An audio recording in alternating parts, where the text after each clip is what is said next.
Alrighty. Well, hello everybody. Just wanted to welcome everybody who's here to GIS Day 2020. This is being hosted by IT Services for GIS, and we just want to let everybody know we're recording this session and each of the following sessions for the day. So no need to worry about taking any notes if you don't need to. Just we would like to encourage any questions anyone might have. Feel free to just stop me along the way. I'm going to go through a quick PowerPoint with a video here and there. And we're going to start by talking about how GIS can be used for education. My name is Cole McLaughlin, by the way. I'm a GIS programmer for the GIS team in IT Services. And my manager, Ruth Venus, is here as well as my other coworker, Eric Alger, who will be speaking later today.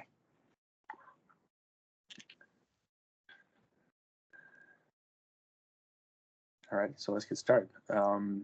So what I wanted to first talk about was having GIS be integrated into classrooms more and showing some different ways that can happen, and any way that there can be free licenses distributed to educators using an ESRI license. And ESRI is one of or I guess it is the leading provider of GIS software in the world. And during this COVID crisis, they've been very helpful and very generous with donating licenses, donating free members to allow more users to consume applications that they would normally have to pay for, and it's giving a lot away for free, and it's just really generous. And this is going to highlight just some of the work that they've been doing for a long time in the education sector. And after each of these sessions, we're going to have a quick trivia. It's going to be Ventura County trivia, and we were given 5 personal use ESRI licenses to distribute to anyone who would feel like they would like to participate in this trivia. So yeah, to start thinking about your Ventura County facts. All right, so let's get going. All right, so I'm sure a lot of you here, or maybe a few of you, are already in the GIS field, but I wanted to just do a quick overview of what GIS is and how it's used. And so GIS stands for Geographic Information System, and it's just a way that we use software and databases to collect data, store it, and then display it to various users, and using either applications or static maps. And it can be really powerful when you use some of the analytical tools that GIS has, where you can discover some spatial relationships and that occur in your area or around the world, especially when you have larger data sets. You can really expand the analytics that you can do and see some really interesting trends around the world. And so GIS, the backbone of GIS is layers, and layers are kind of what you're seeing there on the right. It's different types of data.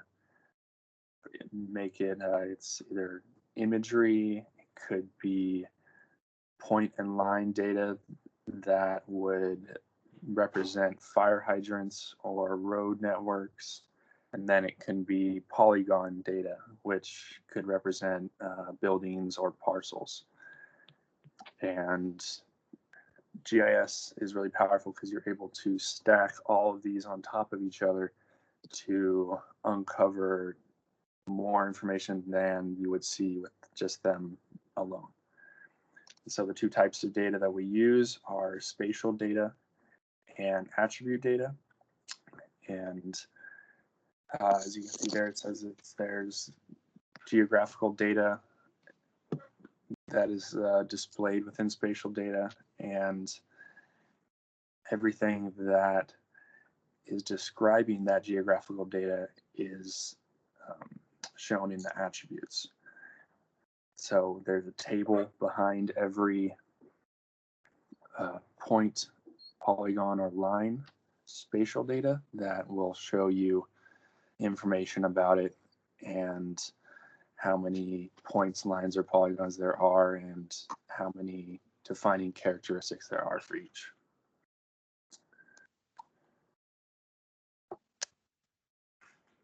So some of the things that GIS can bring to the classroom and to schools is that it'll promote something called higher order thinking, and that's it's different between there's lower order thinking and higher order thinking, where lower order thinking you are primarily told to memorize facts and then just regurgitate them on a test, and it doesn't necessarily sink in because it's usually a large amount of information that you're just feeling like you need to know, but you don't really understand why it's important.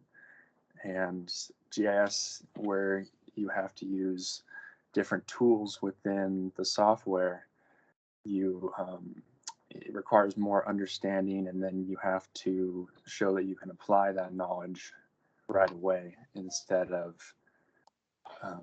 just knowing the definition of something. You need to know how the definition and how that information can be used. Showing spatial patterns spatial patterns and relationships is another thing that's very interesting, that can have really good effects in the classroom because it'll show real world problems and real world trends that you might see around your community or neighborhood that you wouldn't normally see. Because that's one of the great things about GIS is that it uncovers a lot of data that you might not know is just all around you, like weather data, there's pipeline networks, there's natural data, and then parcel data on top of that. And so you can combine all of that to find solutions to any sort of problems that you might have.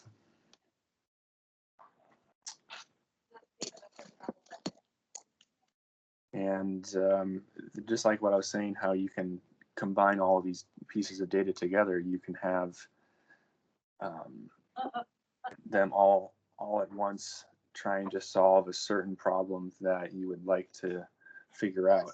And having all of that information at your fingertips is pretty engaging, and people will and kids might think that it's a little more engaging than reading a book or having a study guide that is just detailing different steps to take, whereas this, you can actually make it happen on your own. And you might complete the project and determine what you were trying to find out in a GIS project, but along the way you found out other things that you weren't necessarily trying to find. And another thing that GIS can do is use something called multiple intelligences, and this is it's kind of a theory that says that there's different minds and different ways of thinking for every student and every person. And And that's just is different ways of learning, remembering, performing, and understanding. So there's a few different intelligences that are overarching that GIS can really bring out of people. And one of them is having spatial intelligence. And so it's just the ability to think in images and pictures and create mental visualizations.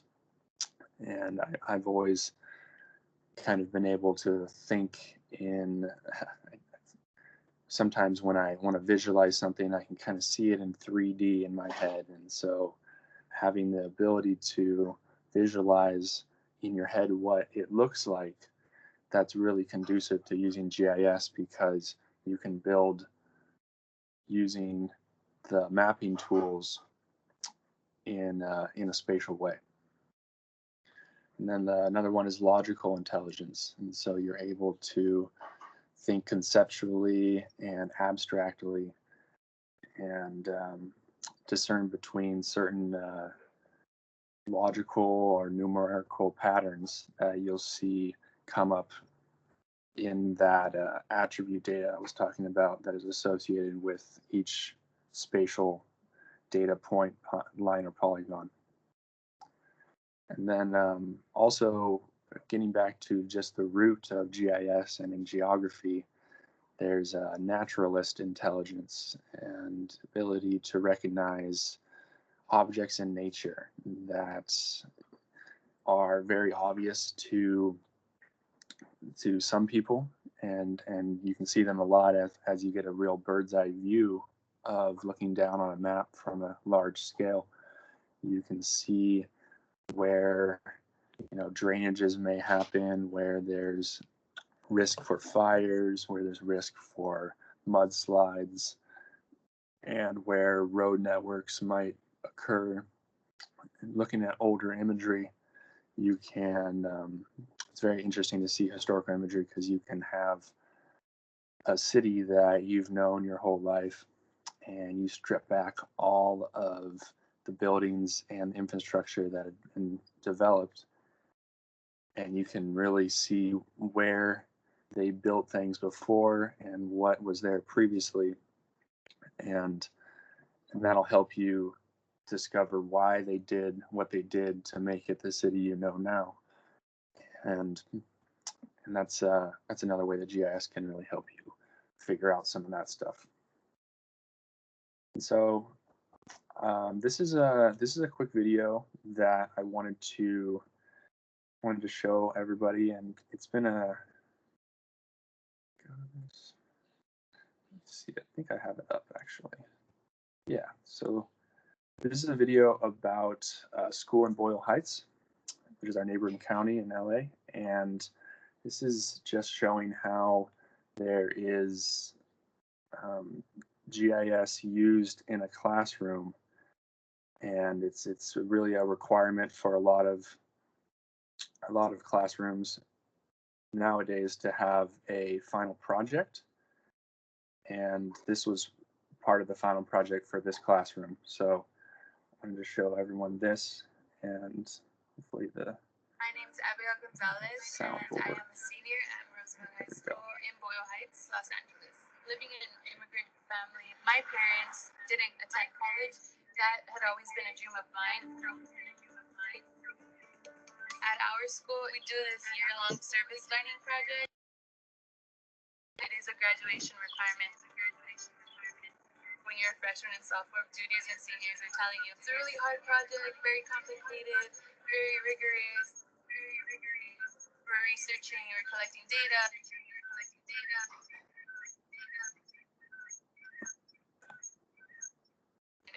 I've grown up in Boyle Heights, and so I've always. Hang on a sec, guys. Let me try and get that echo gone.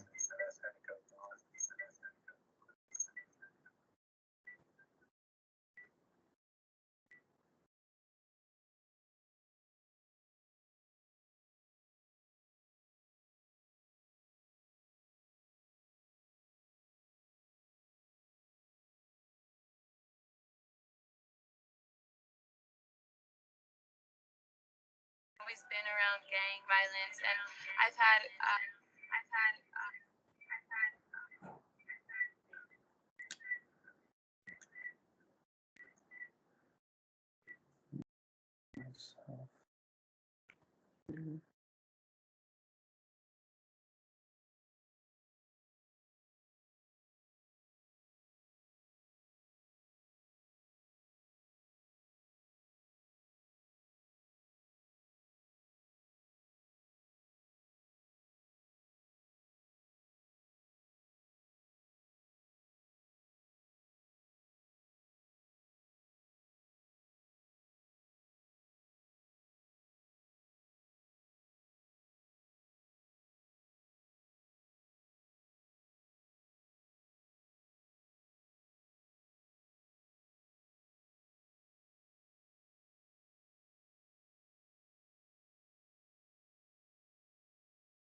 All right, I don't know if I'm gonna be able to get this to work because I'm actually only able to use my cell phone for audio, and my computer is only able to do video. So we're gonna um, skip the video. But pretty much to summarize what I was talking about is having a senior project for these students in high school where it's letting them pick a certain topic in their community that they feel is the most, um, you know, most relates to them, that they think can be solved by GIS. And what they were finding is they're using demographic data to discover where certain populations of ethnicities are, and why certain ethnicities, relate more to gang violence, and having a way to bring this up to some of the policyholders and to get more resources into those communities to reduce the amount of gang violence that is there. And this will be up in the PowerPoint. We'll be sharing the PowerPoints to everyone who attended. So if you wanted to take a look at that afterwards, it's a pretty interesting thing. And so this is going into how we can incorporate GIS into curriculum.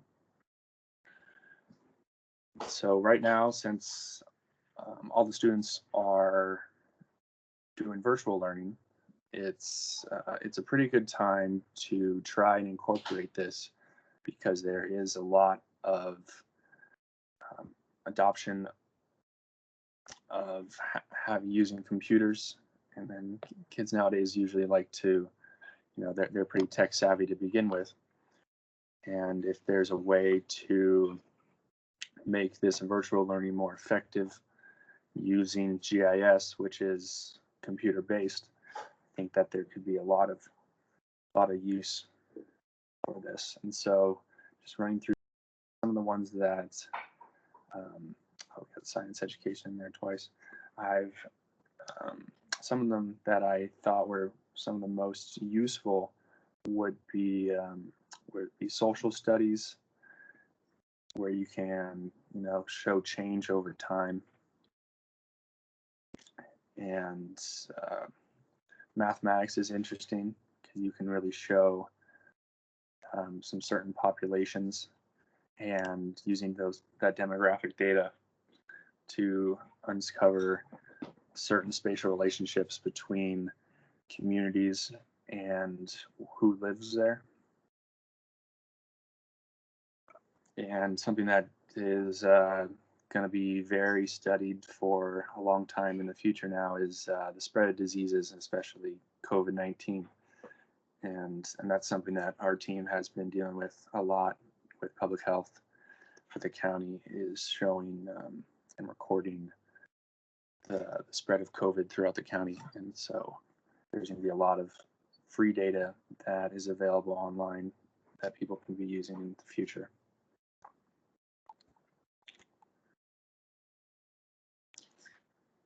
These are some of the ways that GIS can be brought into a classroom. And I'm going to go to a couple links here as we go through this slide. And so one of the big things is a teacher's understanding of GIS and the willingness to bring it in as they see that it is useful to learning. And so there's a lot of resources available for these teachers and educators to have an initial understanding of GIS and to show how it can be used, because that's really important to have this understanding so you can show your students that you trust this method and that it's really a very effective way to teach them. And I feel that nowadays kids are looking for, and teachers as well are looking for a really any way that they can relate the subject that they're teaching to the kids even more and get them engaged in learning it. So this shows just a little way that, let's see if we can go to this link. This is just a example of some lesson plans that GIS, that ESRI is able to provide. So I'm going to share this screen real quick.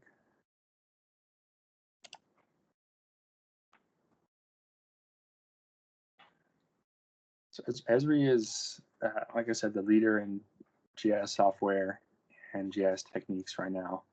And so they have a lot of resources for teachers. And so there's a way to learn and pick different subjects. So there's these implementation guides that they've developed, and these have different scales and scopes for whatever size that you'd like to learn. And so for here, if you're interested in any of these are quick lessons that you can share with your classroom that will have pre-made steps that can help with just instead of making your own lesson plan, there's some here that are made for you. And so getting started for teachers is a good one where you could start as a teacher to find where you'd like to go and how you'd like to use GIS. And it's just a great resource here for students and teachers, but mainly students. So from here, let's go to show there's something that is really great that ESRI offers, and I'm really interested in showing you guys, is how schools and higher learning institutions can receive free licenses and different packages to have this software provided without a cost to different classrooms. And some of the things that come with this is ArcGIS Online, which is it's a cloud-based GIS mapping software where you can create applications and create data very quickly and easily, and then share those using a cloud-based system. So it's very quick and it's very lightweight, and so you're able to share that very easily and quickly. And another thing that I remember doing in my class in school was using mobile apps to record data around the community and then bringing it back into the classroom and then working with that data. and ArcGIS Online using Survey 123, as a lot of you use to register for this event, is a great way to go and collect data and then load it back into ESRI's platform and work with it in the classroom. Also, 2D and 3D building is very engaging. And so this details some of the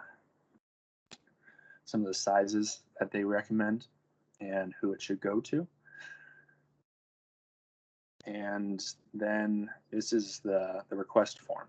And so you'll just have to be an employee of a school. You don't need to necessarily be, an administrator. If you feel that you're very interested in bringing GIS into the classroom, you can fill this out, and you can talk to your supervisor or your whoever would be approving your curriculums, and maybe you just approve them yourself, and you can have this filled out yourself. You can fill out this information, how many license quantities you'd want to fill your students, and then you can submit it, and then ESRI will get back to you, and they'll be able to provide you with this GIS software for free, and it's really useful. So I wanted to then go back to our PowerPoint real quick.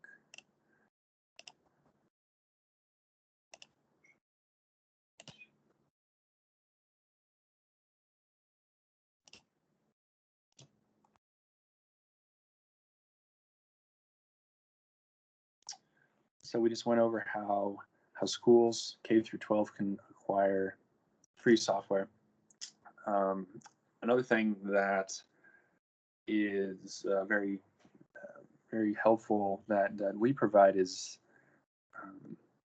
we can provide a lot of free data that is available from the county as far as local governments, and we can have tutorial sessions like what might happen later today. In the mapping gallery, we're going to go over how some of the mapping applications were created using ArcGIS Online. We use ArcGIS Online a lot, and having these applications shown and then shown how they're created is just a quick example of how some tutorials can be made. And there's a lot of different ways to get GIS data. And when you have the technology, there's a lot of data that has been compiled by ESRI that can be available to anyone who has the software. And that's something called their World Atlas. And it has just data from all around the world that you can use to build a lesson plan around. And that's some of the stuff I remember doing in my college classes. So now I wanted to look at the higher learning and showing how there's similar availability of licensing to higher learning institutions. So this is a great page that you can go to afterwards if you're interested in any of this ESRI Education, and this details some of how there's the same kind of software available to these institutions, and a lot of them, as far as having GIS classes already, it's becoming more and more prevalent in these schools, and so there's a little less availability as far as getting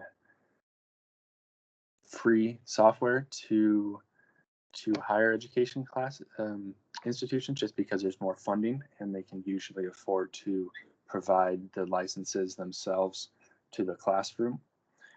But this is just detailing how there's a lot of ways to build a lesson plan for a higher learning classroom that is helpful for getting people through and into a career in GIS, into maybe a graduate position where they will be doing research using GIS, and then also information just for teachers who might not be in a GIS field, but they could see the use of GIS that can be applied to the field that they're teaching. And that is where those free licenses would come in.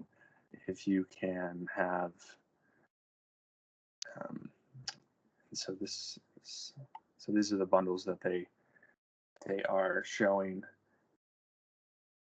and it's a little less than what was shown for the K through 12, just as the classroom sizes for some of these are maybe a little larger or a little smaller, but there's having these different bundles which will show same sign up process to receive the free licenses, and you can have the same kind of technology delivered to you. And these are some of the applications and products that they deliver. Some of the ones that I believe would be really useful for higher learning is creating story maps, where you can, it's very similar to writing an essay, except you can have a map aspect to it. There's mapping for SharePoint, which allows you to have collaboration with a lot of different students and team members at once using the same types of maps. And then there's premium apps that are also included, such as business analysts. So you could apply this to a that would then be having to see where different businesses are located and why they're located there.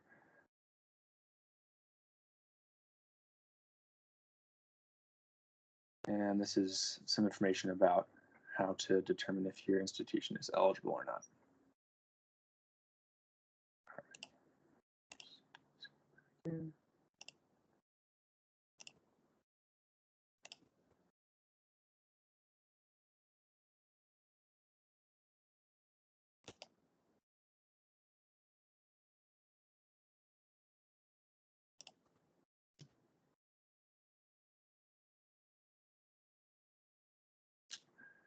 And so there's possibly a few problems that you might run into if you're trying to implement GIS in a classroom, and that's normal with new curriculum being introduced, especially ones that might be very innovative. And so there is a financial aspect at some point, as if it's providing computers to students or workspaces, but ESRI does help with the licensing, and so that aspect of it is removed, which is really helpful on their part. There's like I said, the hardware, having the hardware in your class. A lot of classes do nowadays, which is really helpful and why it's really easy to implement this. And teachers who are tech savvy would be the most receptive to this kind of technology, but it is easy to learn, and so it would be a great way to get your feet wet into the technology realm if you are on the more unsavvy side. And just having general bandwidth to support this amount of people online is something that can be a problem. And then just prepping classrooms and curriculums is something that there could be an issue for some people. So finish up this with some of the reasons why GIS is really important beyond just learning the information. There's a lot of growing careers that GIS can provide. And it's just one of the highest growing sectors for jobs in the US right now. So having these skills that they can learn from an early age is really useful, and having this comfortability with technology is also just going to be very, very crucial to succeed in the future. And this just shows a quick graphic about how the job market is increasing, and just a good incentive to get in early and to have this great base that they can build off of, and then use that to pursue a new career and a different field in college. All right, so I'm going to move over into another PowerPoint on how GIS can be used for nonprofits. But is there any questions as far as the education side of things for GIS?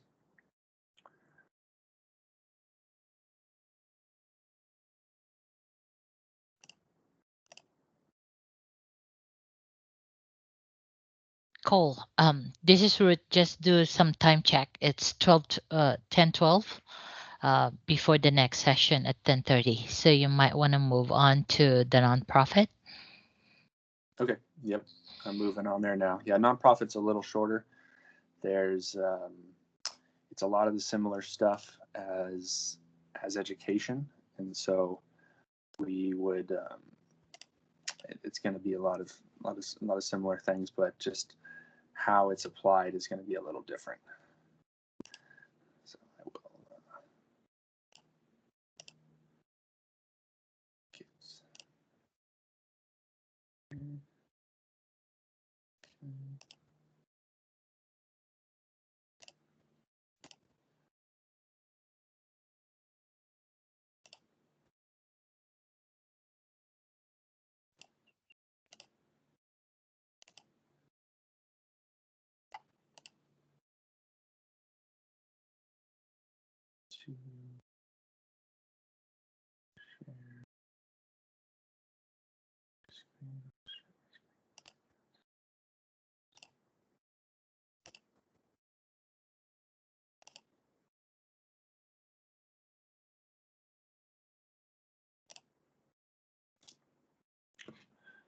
So this quick presentation will show how GIS can be used for nonprofits.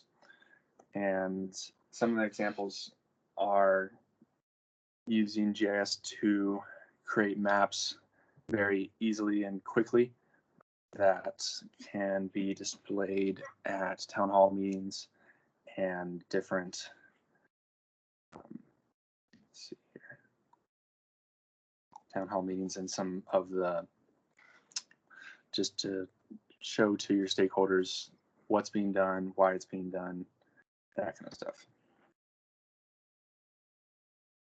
So having the same kind of availability of licenses to educators is the same for nonprofits.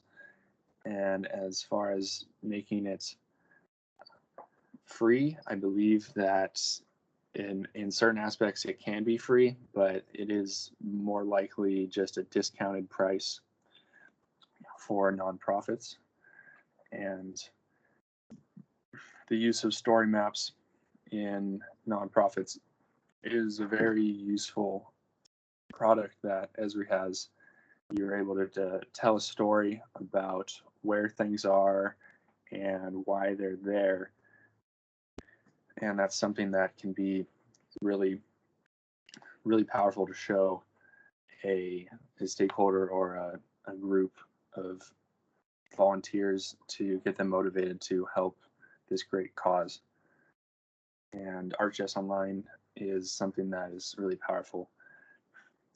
You can create field edits and also mobile-friendly web maps that you can use offline, and that's something that is really helpful because a lot of times nonprofits might operate in areas where there's limited cell reception. And so another thing that comes with this nonprofits bundle is availability of ArcGIS Pro, which is the latest mapping software on the market that allows you to bring in large quantities of spatial data and tabular data and have a way to show some hidden trends, and such as like areas where, you know, there's a lot of water usage or there's not so much water usage, and that area might be more prone to drought. So you'd like to show where these are happening, and also having demographic data used to determine areas to focus efforts on more than others. And this is a good blog that is built by USC as far as how they've used GIS to benefit some nonprofits. And this is where I'd like to introduce another mapping software besides ESRI called Google Mind Maps, and it's a free software. If you've ever used Google Maps, it's hidden within that platform, and it's pretty much just a very lightweight way to create points, lines, and polygons over a base map. And you can consume data in Google's format of either KMZ or KML, and also CSV data. And if you are using ESRI already, you can convert data from ESRI's format of feature classes and shapefiles into this Google format that can be used in Google Mind Maps, which is a free platform. And then once you create a map, you can embed it into a website. And so I wanted to show this map quickly. This is a map I created for Surfrider Foundation, which I'm a member of, and we were actually just recently succeeded in finding a way to implement a single-use plastic ordinance for the city of Ventura that will be banning the use of single-use plastics in restaurants. And so leading up to this, we went around the town and created polygons of areas where we want to collect single-use plastics, straws, styrofoam, plastic cups. And you can easily create these polygons, which can then have data embedded on them. And this is what I was talking about as far as attribute data. You can enter this data in for the back end of the spatial data, and this shows the name and a little description about it, and then a little information about what was shown in an image. And we actually used this in a city council meeting recently when we were getting this ordinance passed. And so that's a good example of how you don't need some very powerful or just the most cutting edge software to get what you need done.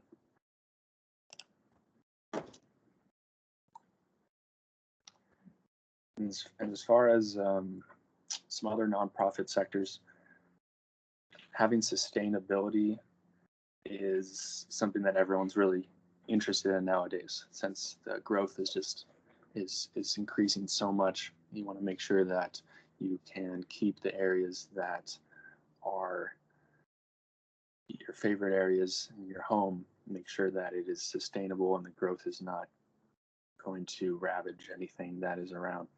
And so ESRI has these sustainability development goals, and these are all links that you can click on. And I think for the interest of time, I'm gonna have this be something that you can go back through, or we can touch on later during a break. And so sustainability is something that is very useful and very very conducive to GIS technology, because you can show where things are growing at a rate that might be too fast. And some humanitarian causes would be a very obvious one nowadays is finding the spread of COVID-19. And you can also use drones and drone imagery to quickly gather data on certain information. I mean, certain areas after disasters such as fires or floods. If there's no helicopters in areas, you can quickly send a drone up and find where people might be stranded. And then conservation is another really great use of GIS. And especially around here, we are, there's great people working for the Ventura Land Trust to, conserve the hillsides to make sure that there's no development happening there. And all along the coast, as you go north, a great victory was conserving the areas between Halama and Gaviota, known as Hollister Ranch, and that's just been actually set up as a land trust that has been given to the owners of ESRI, Jack Dangerman, and they bought it out as it came available. They purchased it and made it into a trust, so then nothing can be built there in the future. So having the GIS at his disposal was very useful to show why it's important and how it's possible to protect these areas that need to be saved forever. All right. So that is all I've got for education and nonprofits using GIS. And I think got a little bit of time. So if there's any questions, feel free to let me know.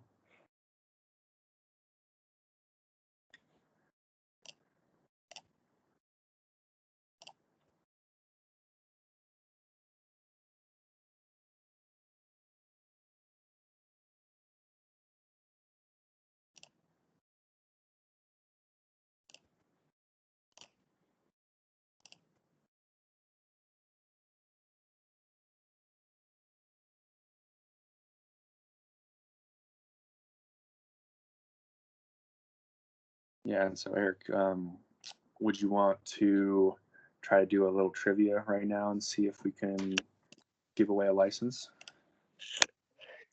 Yeah, absolutely. Hi, so for those of you that joined a little late, Ruth had mentioned ESRI kindly donated a number of licenses for personal use to us for the purpose of GIS Day and distributing them out. So we felt that trivia would be the most fun way to distribute those. So it's a little difficult to do this virtually, but I think we've got a method for this. So I've got a trivia question related to Ventura County. So if you see in the meeting chat, we'll see who can get the correct answer first. So if you're familiar with Ventura County, we've got quite a varied physical landscape. Of course, we've got down to sea level, but we've also got some pretty high mountain ranges. If you're familiar with Mount Pinos, let's see if we can get this into the chat, and then whoever gets closest to the correct answer will declare the winner of a license. So what is the elevation of Mount Pinos? 9,000 feet.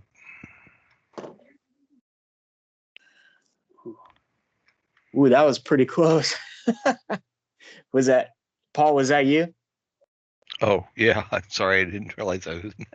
I saw Paul, and then I heard Paul's response, and then I saw Tom Magdaleno's response at the same time. And you're both pretty close. So the National Geodetic Survey declares Mount Pinos at 8,847 feet. So, but I think we can. Low. Yeah. So, Tom, you're the winner. Congrats. So I'll follow up with you on how to retrieve your GIS Day prize.